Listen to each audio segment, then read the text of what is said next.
नमस्कार, मैं डॉक्टर सचिन पाटिल। मैं कंसल्टेंट नेफ्रोलॉजिस्ट हूँ। मैं डायलिसिस, किडनी ट्रांसप्लांट और किडनी संबंधित बीमारियों के बारे में जांच करता हूँ और उनको ट्रीट करता हूँ। मैं फ़िलहाल सह्याद्री हॉस्पिटल पुणे में कार्यरत हूँ। आज का हमारा जो टॉपिक है, किडनी खराब होने के लक्षण। सबसे पहले तो हमें ये जान लेना है कि किडनी जो है वो कहाँ होती है, उसके काम क्या होता है, किन कारणों से वो हाई रिस्क पे जाती है, खराब हो सकती है, उसके टाइप्स क्या होते हैं और उसके लक्षण क्या होते हैं, जो कि आज हम डिस्कस करने वाले हैं। साथ में ही फिर उनको हमें डायग्नोस मतलब उनको इन्वेस्टिगेट कैसे करना है और उनको ट्रीटमेंट क्या करना है, और भविष्य में मेरी किडनी खराब ना हो इसके लिए मुझे क्या क्या प्रिकॉशंस लेने हैं। आज के दौर में हर एक घर में लगभग कोई ना कोई डायबिटीज़ या ब्लड प्रेशर का मरीज है। तो ये लोग वैसे हाई रिस्क पेशेंट्स हैं क्रोनिक किडनी डिसीज के लिए, जिसको हम बोल सकते हैं कायम स्वरूपी किडनी विफलता। तो इसको हम सीकेडी बोलेंगे। और ये पेशेंट्स के अंदर अगर ब्लड प्रेशर या शुगर कंट्रोल ना हो तो ये सीकेडी के लिए हाई रिस्क होते हैं। वैसे तो हमारे शरीर में 2 किडनी होती है, दोनों हमारे कमर के बाजू में यहाँ पे नीचे होती है, जिसको हम फ्लैंक रीजन बोलते हैं। किडनीज बेसिकली हम सादी भाषा में बोला जाए तो फिल्ट्रेशन का काम करती है। जैसे कि अगर हम सिंपल उदाहरण ले कि गाड़ी है, गाड़ी चलाने के लिए मुझे पेट्रोल चाहिए, उसी तरीके से हमारे शरीर में खून होता है जिसको हम ब्लड बोलते हैं। और पेट्रोल एक बार हमारा गाड़ी एनर्जी प्रोड्यूस करता है, गाड़ी चलती है, फिर उसके बाद में धुआं निकलता है जिसको हम वेस्ट मटेरियल बोलते हैं, जिससे पोल्यूशन होता है। उसी तरीके से हमारे शरीर में जो ब्लड होता है उसको फिल्ट्रेशन की आवश्यकता होती है। हमारे हृदय से जितना भी ब्लड होता है उसका 20% हिस्सा ये किडनीज की तरफ जाता है, जिसको किडनीज 24/7 उसको फिल्टर करती रहती है।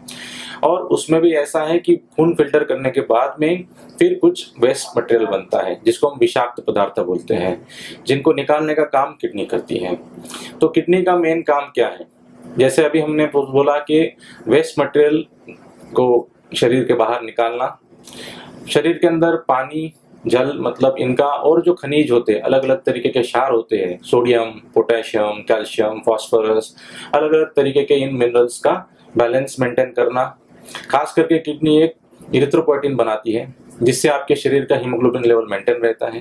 कैल्शियम फास्फोरस बैलेंस मेंटेन करने की वजह से आपकी हड्डियां मजबूत रहती है। साथ ही में ये सब चीजें करके आपके शरीर के अंदर ब्लड प्रेशर को कंट्रोल करने का काम भी किडनी करती है। तो हार्ट और किडनी आपका दोनों मिलके ब्लड प्रेशर कंट्रोल करते हैं। तो यही जो फंक्शन है, अगर थोड़ा भी इनमें अगर किडनी में बिगाड़ आता है तो इसकी वजह से किडनीज खराब हो सकती है और ये सब बैलेंस बिगड़ सकता है। तो ये तो हो गया। फिर मेरी किडनी हाई रिस्क किससे हो सकती है? तो खास करके जैसे हमने बोला कि आपकी अगर शुगर्स अनकंट्रोल्ड है, आपको डायबिटीज की बीमारी है, खास करके शुगर बार बार आपकी 200 के ऊपर रह रही है, ब्लड प्रेशर जो कि आपका हमेशा 140/90 के ऊपर रह रहा है, आप दवाइयाँ बराबर नहीं ले रहे हो, आपको अगर कोई जेनेटिक बीमारी है जिसको अनुवांशिक बीमारी बोलते हैं, जैसे ADPKD, जैसे गठान या गांठ की बीमारी, सिस्ट की बीमारी बोलते हैं, उसके अंदर अगर कुछ इन्फेक्शन या स्टोन्स होते तो भी होता है। पेशाब के रास्ते में बार बार जंतु संसर्ग होना, या फिर पेशाब के रास्ते में बार बार स्टोन्स के प्रॉब्लम्स होना, या फिर नेफ्राइटिस जैसे कुछ बीमारी होती है जैसे किडनी के खिलाफ एंटीबॉडीज बनती है, और बहुत सारे कारण हैं जिसके कारण किडनीज को प्रॉब्लम्स हो सकती है। तो मान लीजिए अगर मान लो इन कारणों से अगर किडनीज को प्रॉब्लम हो रही है तो इसके भी हम 2 अवस्थाएं होती हैं। पहली अवस्था की बहुत बार किडनीज के जो 70 से 80% काम खत्म होने तक भी आपको कोई लक्षण पता नहीं चल सकते हैं, इसको हम प्रथम अवस्था बोलते हैं। और दूसरी जिसके अंदर ऑलमोस्ट किडनी का काम जब इतना कम हो जाता है, 70-80% डैमेज होने के बाद में फिर आपको लक्षण दिखना चालू हो जाते हैं। तो इसलिए कभी कभी किडनी की बीमारियों को साइलेंट किलर भी बोला जाता है। इसलिए फिर हमें पहले से सतर्क हो जाना चाहिए कि कौन से लक्षण है जिसको हमें देख के फिर डॉक्टर की सलाह लेने की जरूरत है। तो खास करके किडनीज की जब प्रॉब्लम्स होती है तो 2 तरीके की होती है। एक अल्पकालीन किडनी की प्रॉब्लम जिसको हम एक्यूट किडनी इंजरी बोलते हैं, जो कुछ दिनों के लिए, कुछ हफ्तों के लिए हो सकती है। दूसरी CKD जो कायम स्वरूपी प्रॉब्लम होती है और जिसके अंदर किडनीज के रिपोर्ट जो होते हैं जैसे क्रिएटिन, यूरिया, वो लंबे समय के लिए अबनॉर्मल हो जाते हैं और जिसको हम CKD बोलते हैं। खास करके जब आपका क्रिएटिन 3 महीने के ऊपर ज्यादा रह रहा हो तो उस अवस्था को हम CKD बोलते हैं। तो आइए अभी जान लेते हैं कि किडनी के कौन से वो महत्वपूर्ण लक्षण हैं जिनको हमें ध्यान रखने की जरूरत है, और जो पता चलते ही हमें तुरंत डॉक्टर या आपके नेफ्रोलॉजिस्ट का कंसल्टेशन लेने की जरूरत है।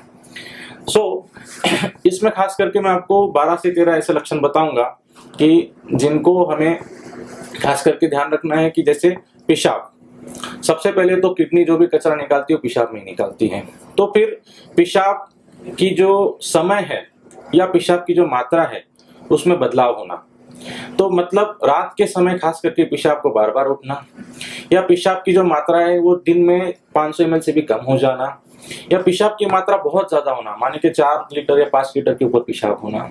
फिर दूसरा है पेशाब का रंग, स्टोन या इन्फेक्शन के कारण यूरिन का रंग, जो आपका पेशाब उसका रंग बदल जाना, पेशाब की बहुत ज्यादा खराब स्मेल आना, या फिर हम एक बोल सकते हैं कि जब किडनीज पे लोड काफी आ जाता है, ब्लड प्रेशर ज्यादा बढ़ जाता है, शुगर ज्यादा बढ़ जाती है, तो फिर उसी टाइम पे किडनीज का लोड बढ़ने के कारण पेशाब में से प्रोटीन जाना चालू हो जाता है। ऐसे कंडीशन में पेशाब में से झाग आना चालू होता है। इस कंडीशन को हम प्रोटीनूरिया बोलते हैं। जैसे सर्फ एक्सेल का पाउडर होता है, वो पानी में डालने के बाद जैसे झाग होता है, उस तरीके से पेशाब में झाग आना चालू हो जाता है। उसी तरीके से अगर हम बोले कि कभी कभी आपको पेशाब आना महसूस होता है, लेकिन दबाव आता है, लेकिन उसके बावजूद भी पेशाब हो नहीं पाता, तो ये तो पेशाब के बारे में हुआ। लेकिन साथ में फिर क्या होता है, जैसे किडनीज हीमोग्लोबिन बैलेंस करती है तो उनका काम कम होते ही हीमोग्लोबिन कम होना चालू होता है। हीमोग्लोबिन की कमी के कारण इरिथ्रोपोइटिन कम हो जाता है। हीमोग्लोबिन के कम होने के कारण आपको फिर शरीर पे सूजन आना चालू होती है। तो सूजन आने का कारण प्रोटीन की वजह से भी हो सकता है और आपका हीमोग्लोबिन कम होने की वजह से भी हो सकता है, जिससे फिर आपके पैरों पे सूजन आती है। खास करके जब आप सुबह उठते हो तो आपके चेहरे पे सूजन आएगी, स्पेशली आंख के नीचे। दूसरा होता है कि ये सूजन बढ़ने के कारण आपका वजन बढ़ना भी चालू हो जाता है। आप लंबे समय के लिए बैठे हो या ट्रैवलिंग कर रहे हो तो ऐसे टाइम पे आपके दिन में आपको पैरों पे सूजन आ सकती है। तो इन सब कारणों की वजह से आपको एक तरीके से थकान महसूस होती है, आप कंसंट्रेशन नहीं कर पाते हो, एकाग्रता में कमी होती है, चिड़चिड़ापन हो सकता है, और आपकी इम्यून पावर कम होकर इन्फेक्शन का भी रिस्क रहता है। ऐसे केसेस में फिर आपको अगर किडनीज में इन्फेक्शन लगता है या फिर आपको कहीं भी तो पीठ में दर्द होना या फिर अलग अलग तरीके के प्रॉब्लम्स हो सकते हैं। खास करके जब किडनी वेस्ट प्रोडक्ट्स निकालती है, जब वेस्ट प्रोडक्ट्स निकालना कम हो जाएगा तो शरीर के अलग अलग हिस्सों में जमा होना चालू हो जाएगा। मान लो आपके पेट में जमा होना चालू हो गया तो आपको फिर जी मचलना, उल्टी होना, खाना न जाना, भूख कम लगना, जिसके कारण वजन कम होना, इस तरीके की प्रॉब्लम हो सकती है। दिमाग में जाएगा तो आपको थोड़ा सा एकाग्रता में कमी रहना, या फिर कुछ पेशेंट्स एडवांस स्टेज में जाने के बाद में उनको फीड्स भी आ सकती है। लंग्स में अगर वो जाता है तो फिर फेफड़ों में पानी जमा हो जाना, उसके कारण फिर आपको क्या हो सकता है, सांस फूलना, दम लगने की प्रॉब्लम्स हो सकती है। तो उसी तरीके से अगर वो चमड़ी के नीचे जमा हो जाता है तो उसके कारण आपकी स्किन रैशेस आ सकती है, आपको खुजली हो सकती है, तो उसको हम इंटेक्टेबल इचिंग बोलते हैं। सादी इचिंग नहीं जो फंगस के कारण है, बट किडनी की खुजली बहुत बार नॉर्मल ट्रीटमेंट से भी जल्दी मिटती नहीं है। ये अलग अलग लक्षण है किडनीज के। तो इनमें से अगर आपको कोई भी लक्षण पता चलता है तो जिससे आपको फिर सबसे पहले तो आपके नेफ्रोलॉजिस्ट डॉक्टर्स को मिलना पड़ेगा। इसको हम इन्वेस्टिगेट करते हैं। इन्वेस्टिगेशन भी कैसे, बहुत सिंपल तरीके हैं कि जैसे हम शरीर के अंदर haemoglobin, creatinine, urea, sodium, potassium और आपके पेशाब की जांच करते हैं, और इसके साथ में हम आपकी सोनोग्राफी देखते हैं। सोनोग्राफी के अंदर हम आपकी किडनी की साइज देखते हैं, किडनी में इन्फेक्शन कि नहीं देखते हैं, कोई स्टोन है कि नहीं, वो सब कुछ देखते हैं। अभी ये इनसे फिर आपके डॉक्टर साहब डायग्नोस करते हैं कि आपको प्रॉब्लम टेम्पररी है, परमानेंट है, ट्रीटेबल है, नॉन ट्रीटेबल है, ये हम देखते हैं। अब इन्वेस्टिगेशंस के बाद में सबसे इंपॉर्टेंट चीज है, पता चल गया किडनी की प्रॉब्लम है, फिर आगे क्या करना है, ट्रीटमेंट। सबसे इंपॉर्टेंट तो सब लोग बोलते हैं कि prevention is always better than the cure, मतलब ट्रीटमेंट से ज्यादा अच्छा है कि आप उसको प्रिवेंट ही करो। इंपॉर्टेंट क्या है कि आपको अपनी जो आजकल की आधुनिक जो लाइफस्टाइल है आप उसको चेंज करने की जरूरत है। बहुत सारे लोग एक्सरसाइज नहीं करते हैं, खाने पीने पे कंट्रोल नहीं होता है, पेन किलर दवाइयाँ तो बिना प्रिस्क्रिप्शन की भी मिलती है, तो बहुत ज्यादा मात्रा में पेन किलर दवाइयाँ खाना अवॉइड करें। आपको अगर शुगर की प्रॉब्लम है तो आपकी फास्टिंग ब्लड शुगर जो एम्प्टी स्टमक की वो 70 से 110 के बीच में होनी चाहिए, खाना खाने के बाद में वो 100 से 140 के बीच में होनी चाहिए। आपका ब्लड प्रेशर हमेशा 130-80 के नीचे होना चाहिए। खाने के अंदर नमक कम रखो। अगर आपको आपके डॉक्टर साहब डायग्नोस करते हैं कि आपको किडनी की प्रॉब्लम है, क्रिएटिनिन बढ़ गया है, तो ऐसी अवस्था में हम आपको लो प्रोटीन डाइट की सलाह देते हैं। साथ में ही शुगर और सॉल्ट तो कमी हो जाता है। फिर कुछ एक्सरसाइजेज मैं बोलूंगा, जैसे मेडिटेशन है, योगा है, कुछ ब्रीदिंग एक्सरसाइजेस होते हैं, वो खास करके ध्यान रखिएगा। जब भी कुछ आपको फीवर आता है, कुछ भी होता है तो उसकी इमीडिएटली ट्रीटमेंट करना है। ये तो लक्षण हो गए किडनी के। साथ ही में अगर मान लो आप एडवांस स्टेज में चले जाते हो तो आपको डायलिसिस की भी जरूरत पड़ सकती है। कुछ भी जानकारी आपको चाहिए हो आप मुझे सह्याद्री हॉस्पिटल पुणे में कांटेक्ट कर सकते हो। धन्यवाद।